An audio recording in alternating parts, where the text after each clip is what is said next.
The Joestars are a team filled with hitters, but what happens when they face off individually against a foe like no other? Well, enter Sukuna, the undisputed king of curses from Jujutsu Kaisen, who is currently on an all-time run in the manga.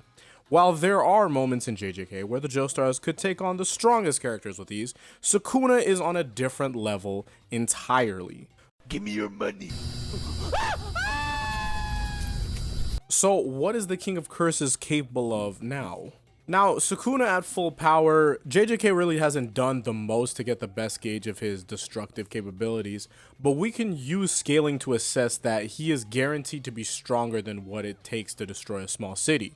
We're informed that he took out elite groups from back then, but we don't know anything about those groups, so who really cares? And at the bare minimum, we know that Sukuna has been so much stronger than everyone else that we've seen in JJK. And in terms of speed, we have more evidence of Sukuna reaching speeds that are massively ahead of hypersonic speed. Hypersonic being Mach 5, which means to be 5 times faster than the speed of sound. Due to the Kashimo fight, and a bit after, we're tiptoeing around the idea that JJK can potentially get to the speed of light, but so far we don't have anything concrete. As for his durability, let's just say that it's around or more than his attack potency and his destructive capabilities, and he's survived everything under the sun so far, so this is the least that we could say about him, I guess. The differences between him now and him in Shibuya, I'd say that there's just more guarantee in his strength and speed and durability. And in an off-script sense, there's also the fact that he is just continuously spamming binding vows. But we won't really have to get to that because I feel as though the physical attributes are more so what matters here when it comes down to the fight between him and the Joestars. But let's get into his abilities once again. Dismantle, this is Sukuna's go-to slashing attack. It unleashes invisible slashes of cursed energy that tear through objects and cursed spirits lacking significant cursed energy. Cleave is a more precise and advanced version of Dismantle because with Cleave, if the enemy or thing requires the force for it, then Cleave will be powered up and then cut right through it because it can match said durability. Then there's his domain expansion and his counter domain technique. His domain expansion, Malevolent Shrine, creates a guaranteed hit radius of nearly 200 meters, so within this area, Sukuna can relentlessly blast, dismantle, and cleave attacks, completely decimating anything that's caught inside. After this, I'd have to mention his ability to use Reverse Curse technique. Cursed energy in JJK is fueled by negative emotions, and by multiplying these negatives together, we can create positive energy that can be used for regenerating. But lastly, we have Hollow Wicker Basket. But this is an anti-domain technique, and these are JoJo characters. Speaking of our JoJo characters, it's time to send them into battle. First, Jonathan Joestar. Alright, well, what can Jonathan do?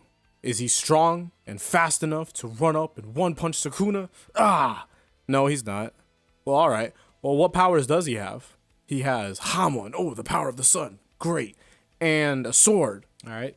So far so good. What else? Okay.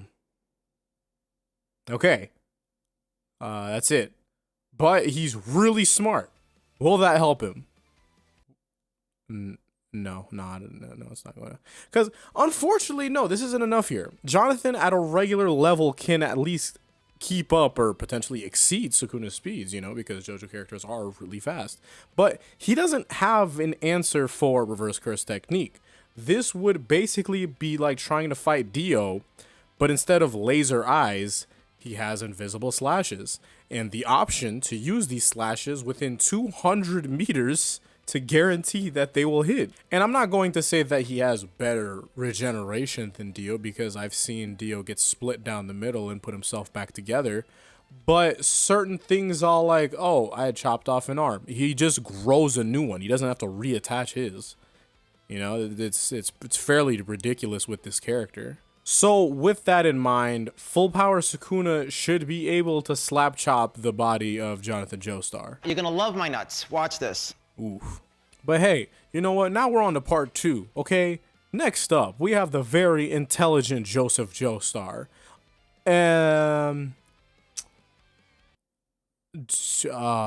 Unfortunately, I think I'm going to also have to cut this one short due to the fact that Joseph doesn't exactly have anything that'll help prevent his death here.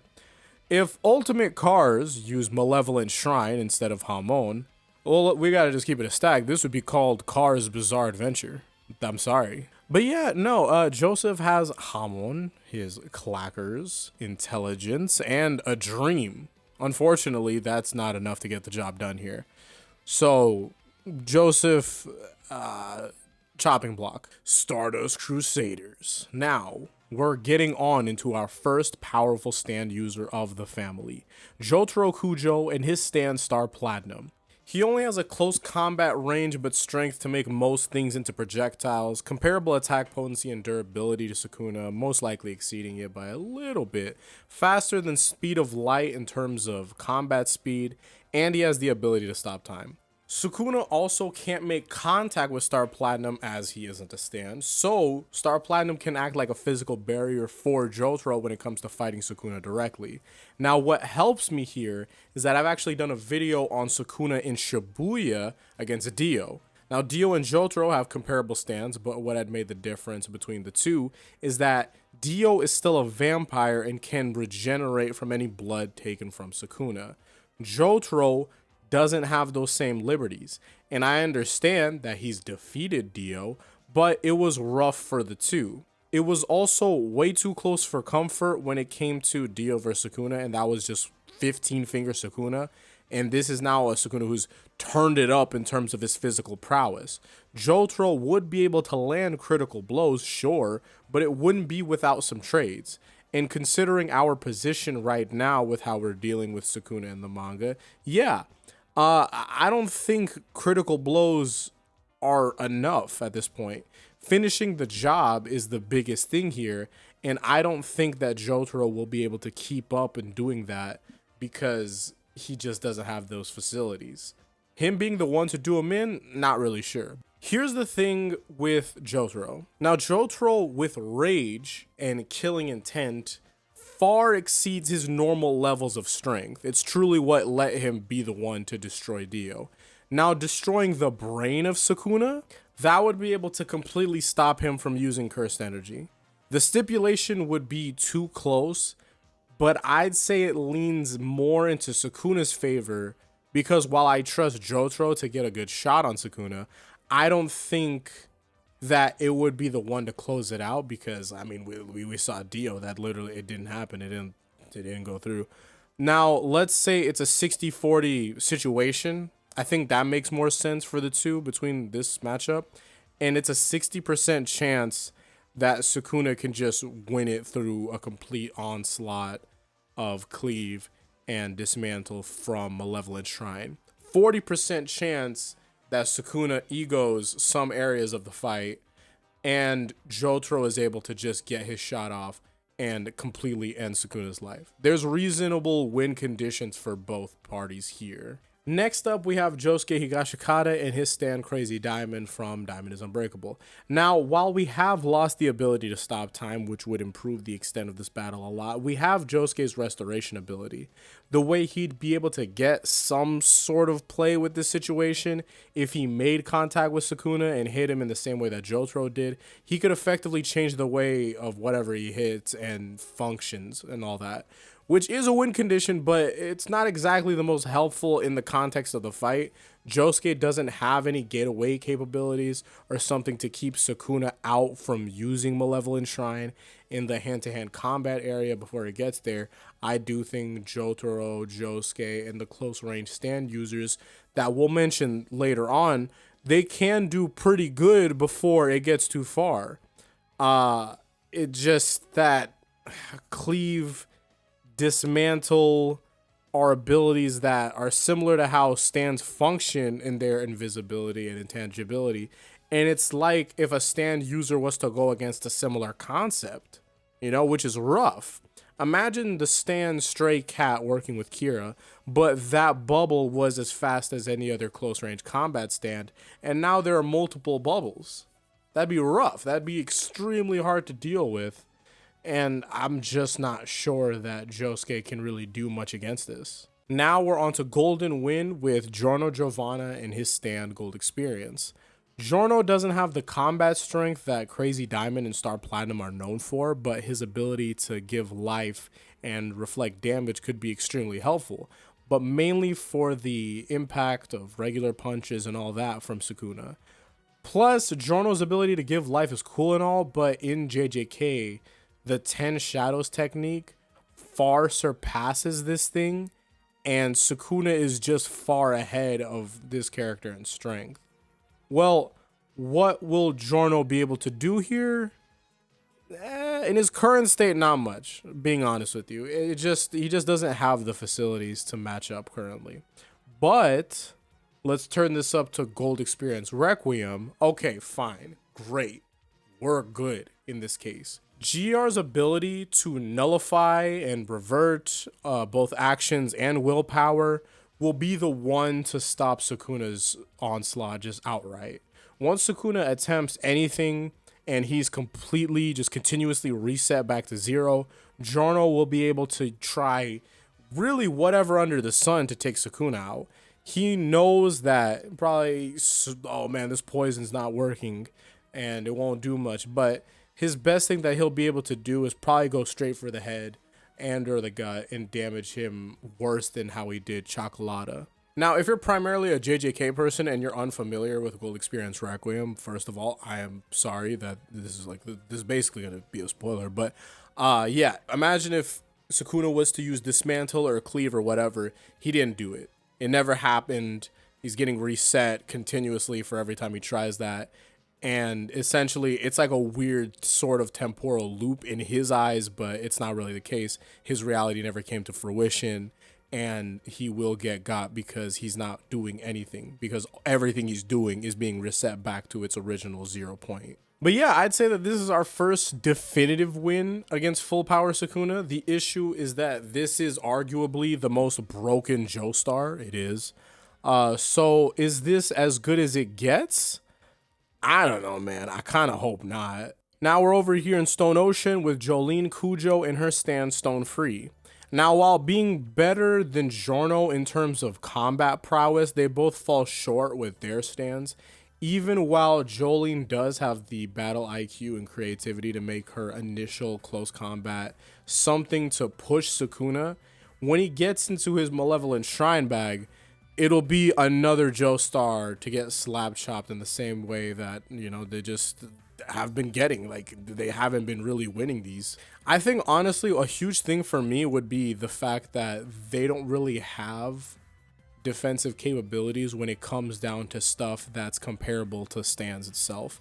Dismantle and Cleave is the closest thing that a lot of other franchises will like have to a stand-like concept.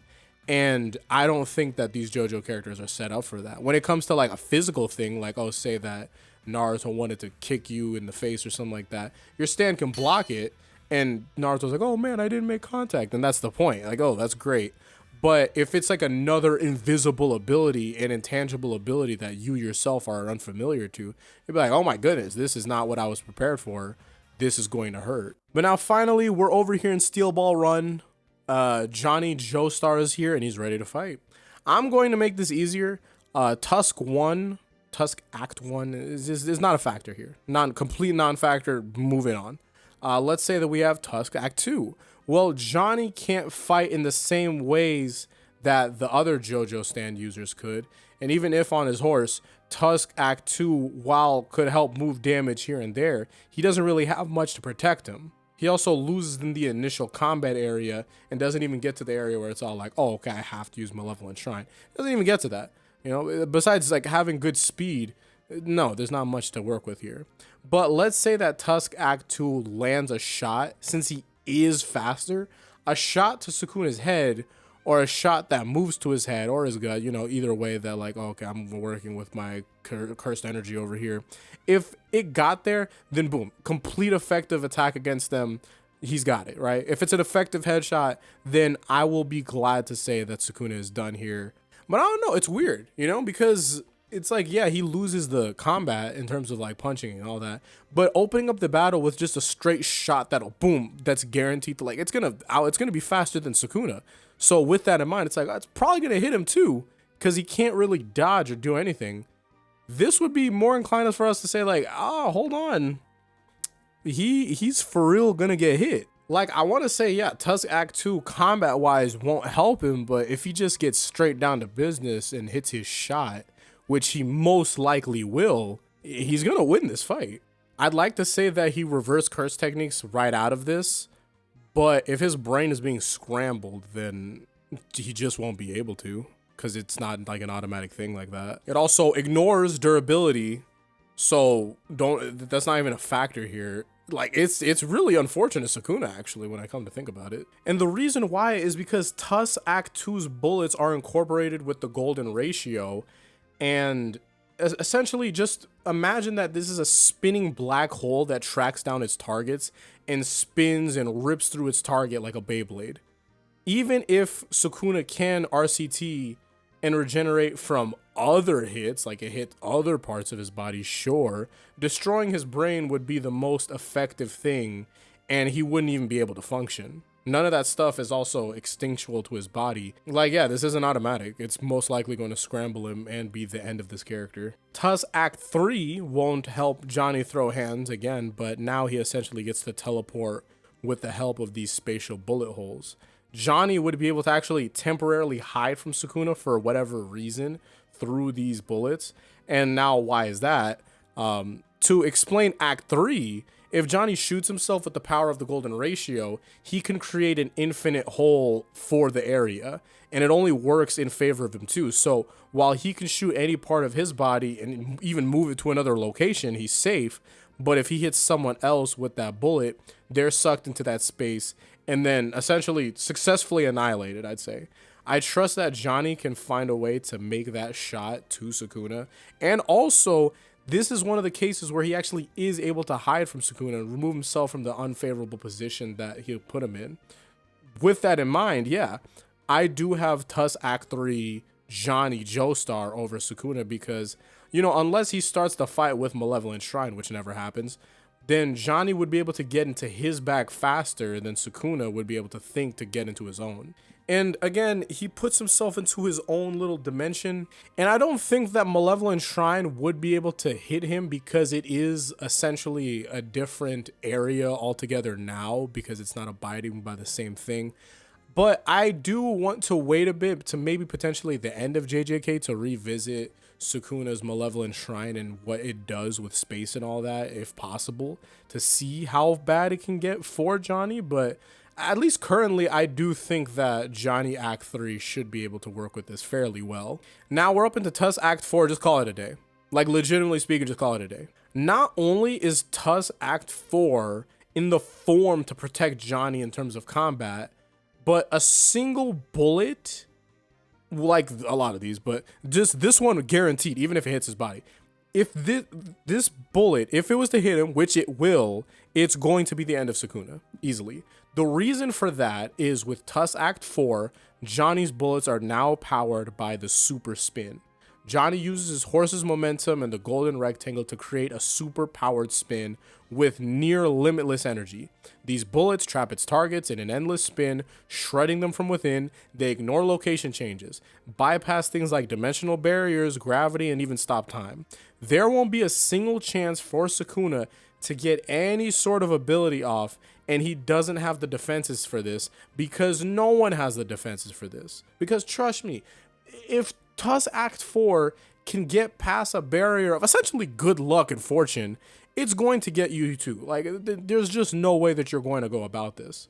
Now, with that in mind, yeah, Johnny Joestar, I'd say secured his wins. This is like legit, like guaranteed at like 2 of 4, but I think it's high key 3 of 4.